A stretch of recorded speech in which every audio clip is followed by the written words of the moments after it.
प्रिय मित्रों, प्रभु यीशु के पवित्र और सामर्थी नाम में आप सबों को मेरा प्रेम भरा नमस्कार।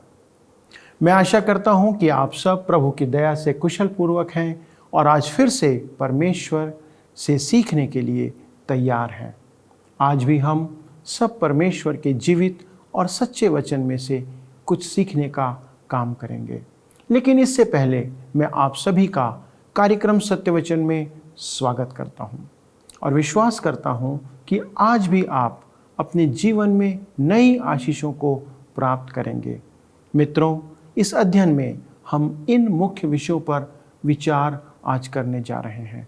भेंट की वस्तुओं को कारीगरों को दिया जाना और लोगों की दानशीलता को सीमित करना, पर्दों का बनाया जाना, पर्दा डालना और दरवाजे में लटकाना इत्यादि।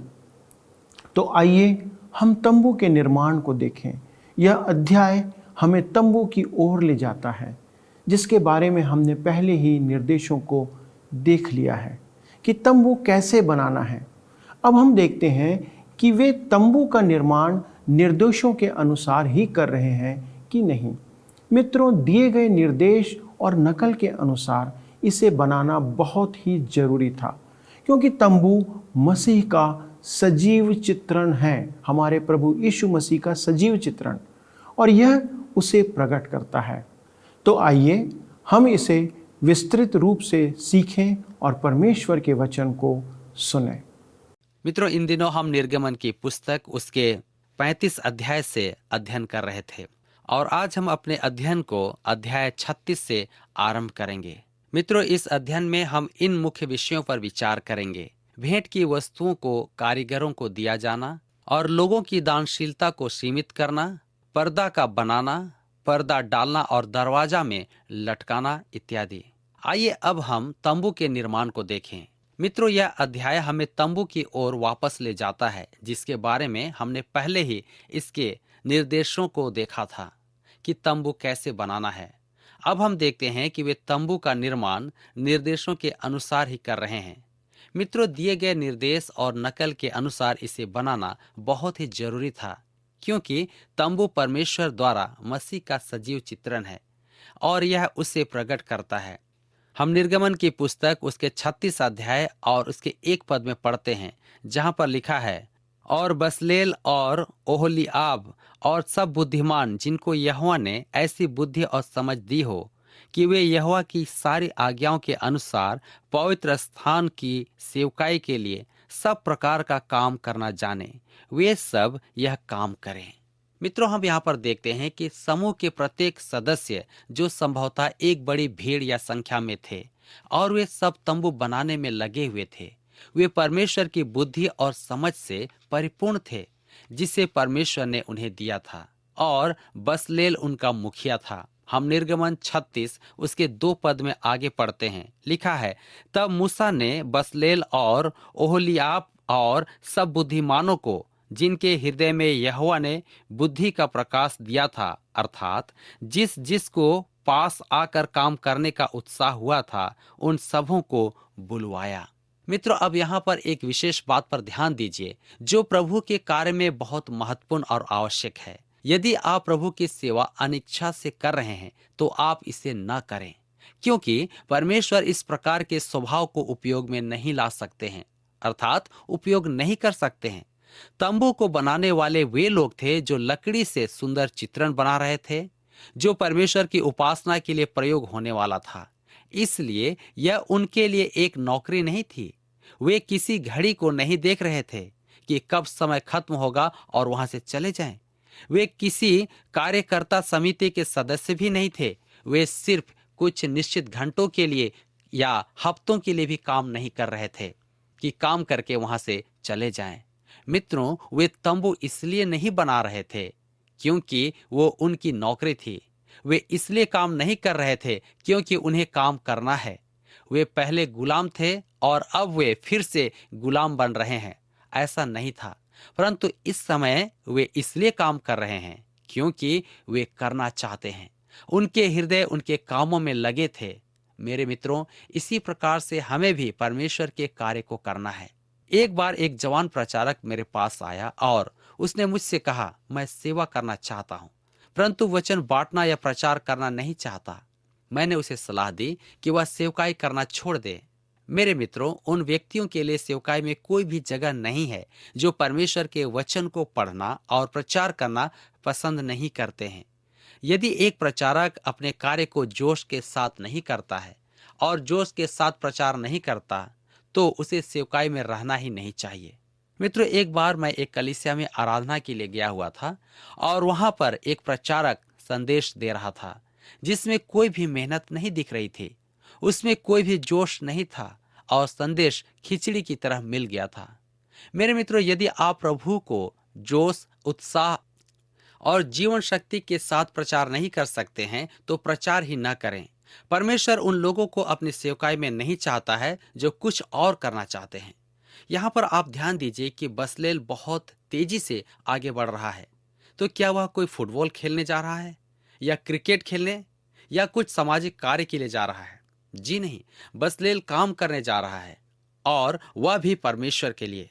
मित्रों, क्या आपको मालूम है, यदि लोग अगले रविवार को जोश से भरकर कलीसिया में आते हैं तो बहुत जल्द पूरा शहर उन्हें देखने के लिए बाहर आ जाएगा कि इस संसार की इस कलीसिया में क्या हो रहा है।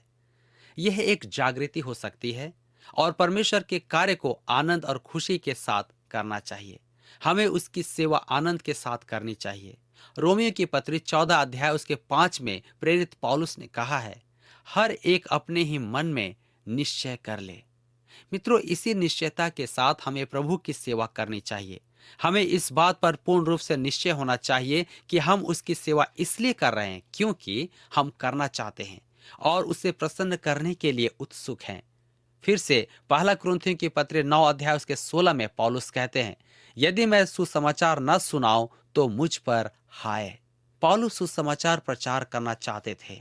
मित्रों, गिदोन के वे 300 लोग जो पानी के पास गए और उन्होंने घुटने टेक कर पानी नहीं पिया, परंतु उन्होंने अपने हाथों में पानी लिया और उसे मुंह तक लाकर पिया, क्योंकि वे पीते समय अपने शत्रुओं को भी देख रहे थे। उन्होंने कहा, मिद्यानी लोग कहाँ हैं? हम उन पर काबू पाना चाहते हैं। ये बात हमें न्यायों की पुस्तक उसके 7 अध्याय और उसके 5 से 7 पद में मिलता है। आज हमारी कलीसियाओं में इसी प्रकार के उत्साह की आवश्यकता है। आज हम बहुत से मरे हुए संतों के साथ दलदल में फंस गए हैं और मेरे कहने का मतलब है कि उनके दफनाए जाने से पहले ही वे मरे हुए हैं। हम निर्गमन 36 उसके 3 से 5 पद में आगे पढ़ते हैं, और इस्राएली जो जो भेंट पवित्र स्थान की सेवकाई के काम और उसके बनाने के लिए ले आए थे, उन्हें उन पुरुषों ने मूसा के हाथ से ले लिया।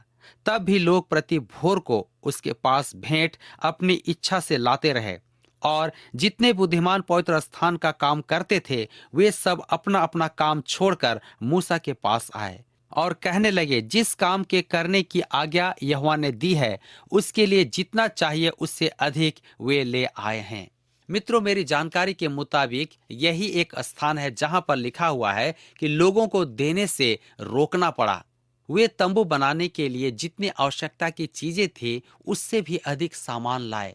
मैंने अपने सेवा काल में इस तरह के दान को अभी तक कहीं भी नहीं देखा है और न ही मैंने ऐसे दान के बारे में किसी से पहले सुना है। हम निर्गमन 36 उसके 6 पद में पढ़ते हैं, तब मूसा ने सारे छावनी में इस आज्ञा का प्रचार करवाया कि क्या पुरुष क्या स्त्री कोई पवित्र स्थान के लिए और भेंट ना लाए। इस प्रकार लोग और भेंट लाने से रोके गए। यहाँ पर हम देखते हैं कि लोगों से निवेदन किया गया कि वे अब न दें और उन्हें रोका गया और कहा गया कि वे काफी दान लाए हैं।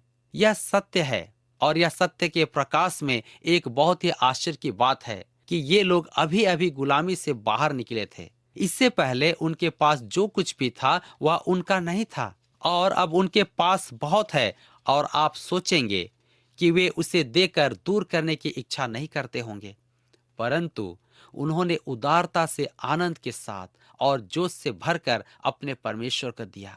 मेरे मित्रों, जो कुछ भी आप परमेश्वर के लिए करते हैं इसी तरीके से आपको करना चाहिए।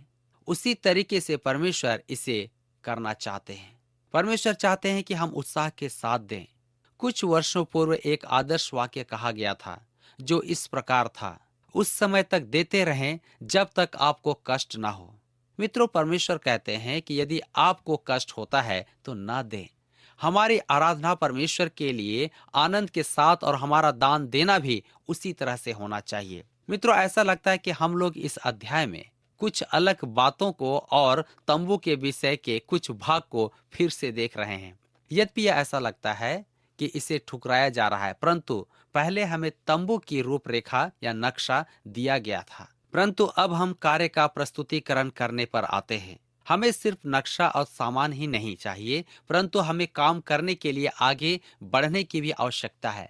इस्राएली लोग इस अध्याय में काम आरंभ करने जा रहे हैं। हम आगे देखते हैं पर्दा। निर्गमन की पुस्तक 36 अध्याय के 8 पद में लिखा है, और काम करने वाले जितने बुद्धिमान थे उन्होंने निवास के लिए बटी हुई सूक्ष्म सनी के कपड़े के और नीले, बैजनी और लाल रंग के कपड़े के 10 पटों को काढ़े हुए करूबों सहित बनाया। यह पूरे तंबू के लिए आवरण था। इस आवरण ने लकड़ी से बने हुए सामान को ढका था। यह बाहरी घेरा, यह नाजुक डोरे से बना मिस्र का कपड़ा मसीह की धार्मिकता को दर्शाता है। यह उसके चरित्र और काम के बारे में बताती है। यह उनके धार्मिकता के बारे में बताता है जो वह हमारे लिए उपलब्ध कराते हैं, ताकि हम उन्हें पहनकर परमेश्वर के सामने खड़े रह सकें और धर्मी ठहराए जाएं। मित्रों, एक महत्वपूर्ण बात जो ध्यान देने योग्य है वो यह है कि मसीह हमारी जरूरतों को पूरा करने में सक्षम है। वह हमें उद्धार देने में सक्षम है। वह हमें छुटकारा दिला सकते हैं और अपने निकटता में रख सकते हैं। मित्रों, आगे हम देखते हैं तख्ता और घर, जिसको सॉकेट कहते हैं हम। बकरी के बाल के पर्दे, मेढ़ों की खाल का ओढ़ना, खाल और तख्ती और कब्जा भी मसीह के बारे में किसी न किसी रीति से कहते हैं। अब तंबू 30 हाथ लंबा, 10 हाथ चौड़ा और 10 हाथ ऊंचा था। यह बबूल की लकड़ी से बनाया गया था और तख्ते सोने से चारों तरफ मढ़े हुए थे। ये तख्ते 1.5 हाथ चौड़े थे। जब वे जंगल में एक स्थान से दूसरे स्थान में प्रस्थान करते थे तो वे उसे गाड़ी पर चढ़ाकर ले जाते थे, क्योंकि यह बहुत भारी थे। हालांकि साज सज्जा के सामग्री को लेवी वंश के पुरोहित अपने कंधों पर ले जाते थे। सोने के तख्तों को पलटकर रखा जाता था, परंतु उसके सबके अपने अपने निश्चित घर या खांच होते थे, जो चांदी के खांचों में ठीक बैठ जाते थे, और पूरा तंबू चांदी पर टिका होता था, और चांदी छुटकारे को दर्शाता है। तंबू खंभों के द्वारा जकड़ा व खड़ा किया जाता था। एक निश्चित कड़े प्रत्येक तख्ते में डाले जाते थे और जो तंबू को एक साथ जोड़ते थे, और यह एक बहुत ही ठोस निर्माण होता था। मित्रों, हम आगे देखते हैं भीतरी और बाहरी पर्दे। तंबू में एक भीतरी पर्दा था जो मुख्य तंबू को 2 भागों में बांटता था। छोटा स्थान महापवित्र स्थान और बड़ा स्थान पवित्र स्थान था। तंबू की प्रत्येक वस्तु यीशु मसीह के कार्य या व्यक्तित्व के किसी न किसी भाग को दर्शाती थी। मित्रों, यहाँ पर अध्याय 36 समाप्त होता है और अब हम अपने अध्ययन को अध्याय 37 से जारी रखेंगे। इस अध्याय में हम इन मुख्य विषयों को देखेंगे कि बसलेल वाचा के संदूक को बनाता है, दया का सिंहासन मेज की रोटी को प्रकट करता है, दीवट, धूप वेदी, अभिषेक का तेल और सुगंधित करना आदि। मित्रों, इस अध्याय में जिन बातों की चर्चा की गई है उनका विस्तृत वर्णन निर्गमन की पुस्तक के पहले अध्यायों में भी किया जा चुका है। इसलिए उन्हें फिर से दोहराने के बजाय मैं कुछ मुख्य बातों को आपके सामने रखना चाहता हूं, जिसे मैं महत्वपूर्ण समझता हूं। पहला हम देखते हैं तंबू का नक्शा। मित्रों, बाहरी आंगन में साज सामग्री के 2 सामान थे, पीतल की बेदी और हौदी। जब आप पवित्र स्थान में अंदर जाते हैं तो वहां पर 3 सज्जा सामग्री के सामान देखते हैं, सोने की दीवट, मेज की रोटी और धूप की वेदी। महापवित्र स्थान में वाचा का संदूक और दया का सिंहासन था। तंबू में 3 भाग थे और तंबू में प्रवेश के लिए 3 द्वार भी थे। तंबू को घेरने वाले सनी के कपड़े के बाड़े से होकर एक द्वार निकलता था और दूसरा द्वार जो पवित्र स्थान को ले जाता था, और तब तीसरा प्रवेश द्वार महापवित्र स्थान को ले जाता था, जहां पर साल में सिर्फ एक बार महायाजक प्रायश्चित के महान दिन जाता था, जिसे हम लेवी व्यवस्था की पुस्तक में विस्तार से देखेंगे, और दया के सिंहासन पर लोहू को छिड़कता था, जिसके लिए दया का सिंहासन बना हुआ था। अब हम आगे देखते हैं तंबू के लिए सज्जा सामग्री के सामान। मित्रों, सज्जा सामग्री के 7 सामानों को इस तरीके से सजाया गया था जो हमें एक अद्भुत तस्वीर देते हैं।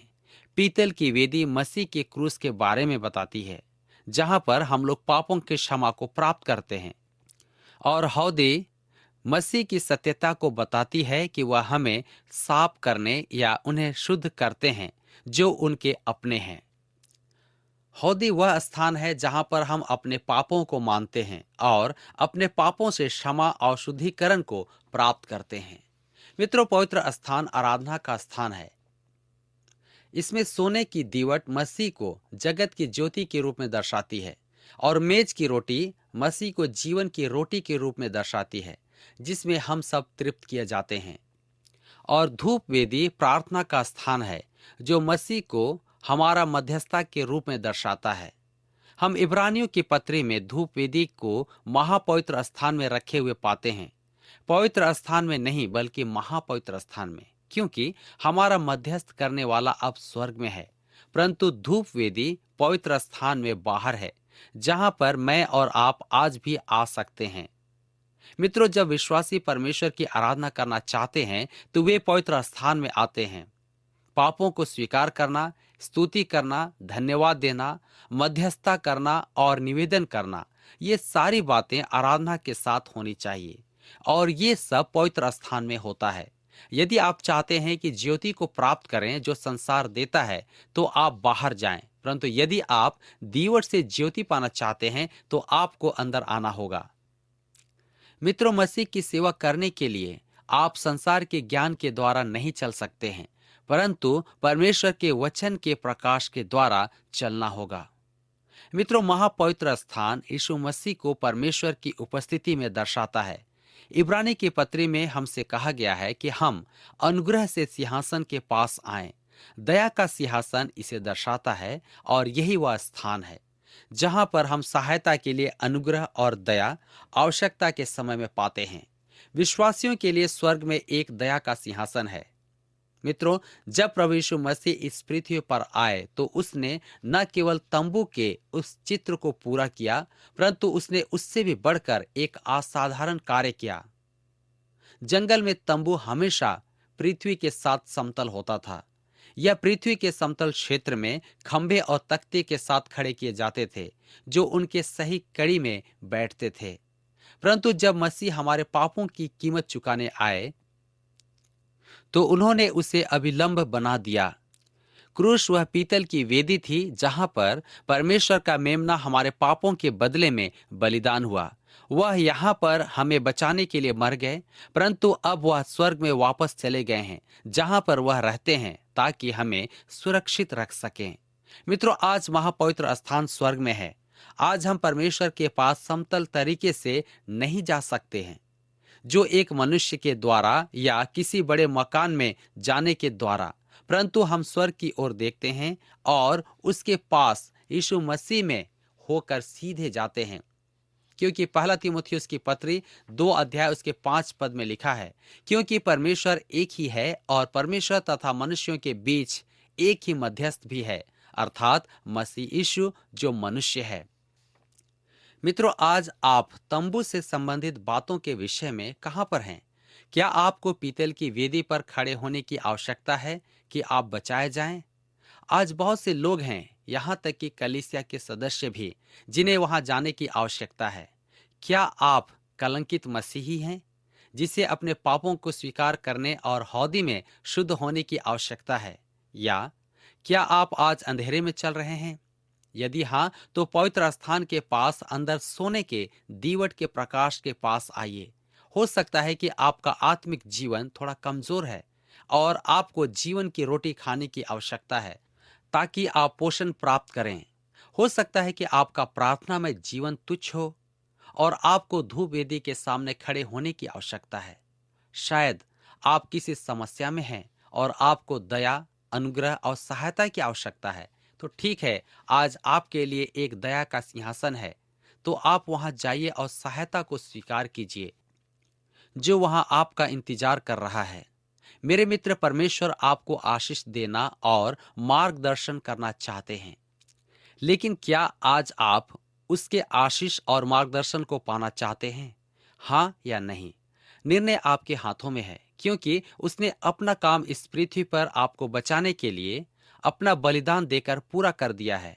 आज आपकी बारी है कि आप किसे चुनते हैं, क्योंकि इस संसार के सुख विलास के लिए, अर्थात क्षणिक सुख के लिए, लोग परमेश्वर को त्यागने के लिए भी तैयार हैं और वे थोड़ा भी नहीं हिचकते।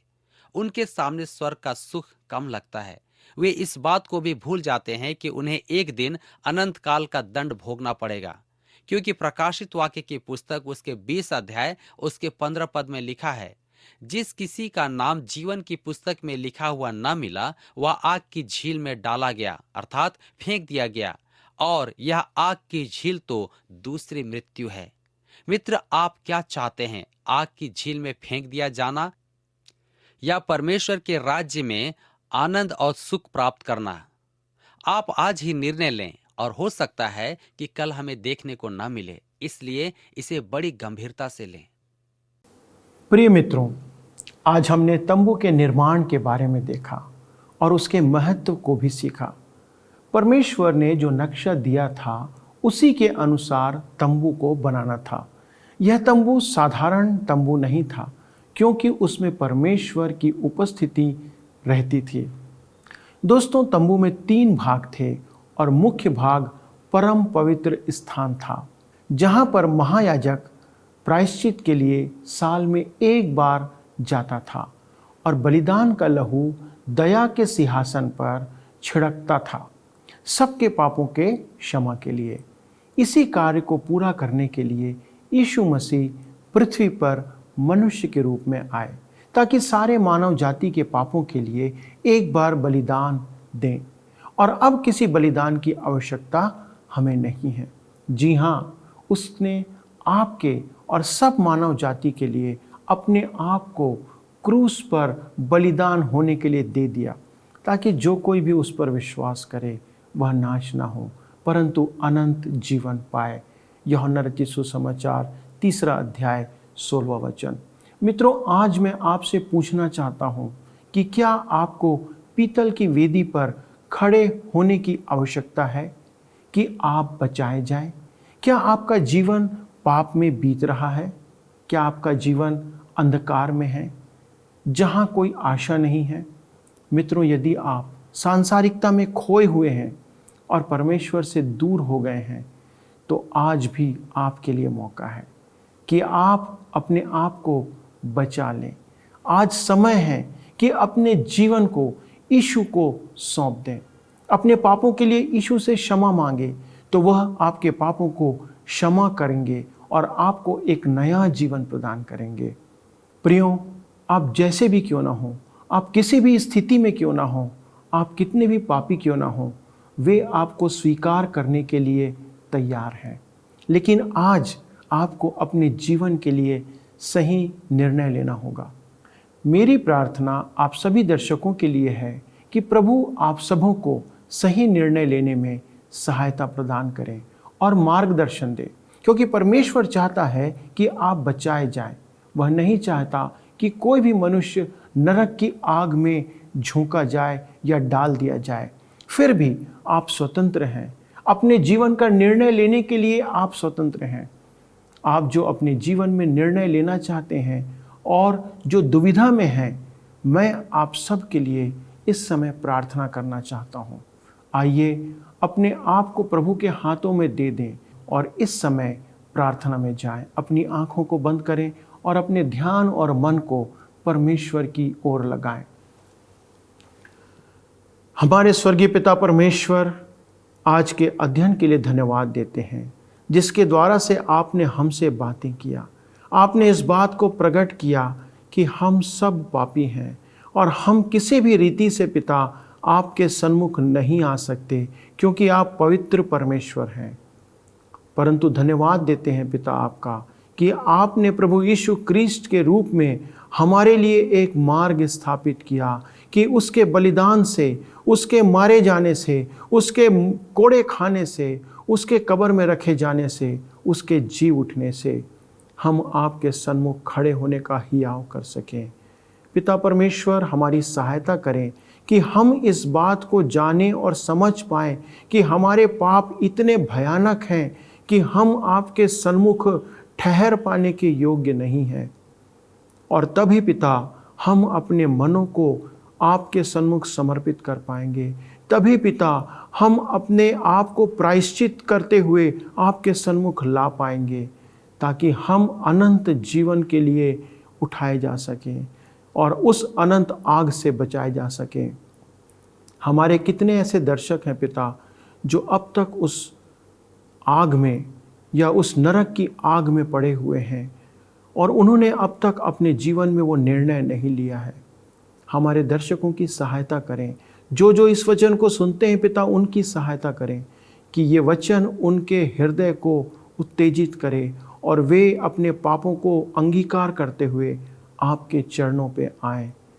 उनकी प्रार्थनाओं को सुनें, उनके उस बुलाहट को प्रभु आप कान लगाएं और उन्हें अपनी संतान होने के लिए चुन लें, जैसा कि आपने अपने वचन में प्रतिज्ञा किया है।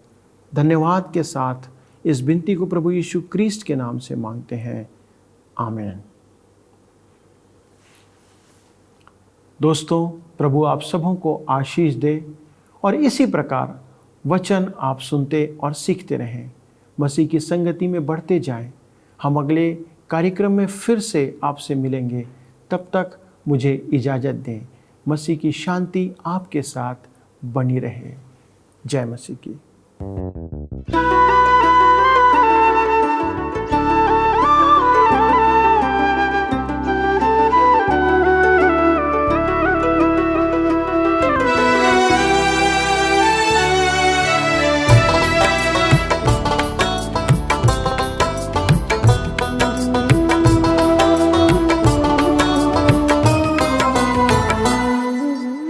आसमानी खुशी से भर दे मुझको, आसमानी खुशी से भर दे मुझको, गीत नया दिल में ला, गीत नया दिल में ला। आसमानी खुशी से भर दे मुझको, गीत नया दिल में ला। उतरा उतरा उतरा है रूहे पाक, उतरा उतरा उतरा उतरा है रूहे पाक, उतरा। हमारा आज का कार्यक्रम आपको कैसा लगा, हमें अवश्य बताएं। हमारा फ़ोन नंबर है 9198210018 और दूसरा नंबर है 9651433397। यदि आप चाहें तो हमें मिस कॉल भी दे सकते हैं। इसके लिए हमारा नंबर है 0444908146। अगर आप ईमेल करना चाहें तो हमारा ईमेल आईडी है hindi@radio882.com। पत्र व्यवहार के लिए हमारा पता है TWR India, post box number 317, Lucknow 226001। YouTube और फेसबुक पेज पर भी आप हमसे जुड़ सकते हैं। उसके लिए आप TWR इंडिया हिंदी के द्वारा जुड़ें।